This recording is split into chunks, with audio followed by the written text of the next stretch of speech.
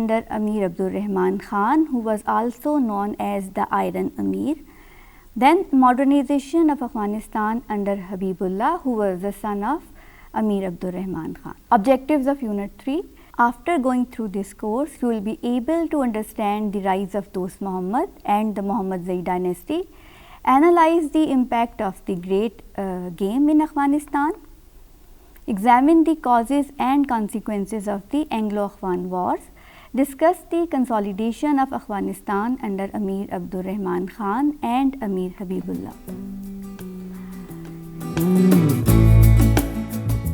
The rise of Dost Muhammad 1826 to 1839. Dost Muhammad emerged as the ruler of Kabul after the decline of Sadozoi dynasty. He faced several challenges from internal revolts and external pressures from British India and Persia.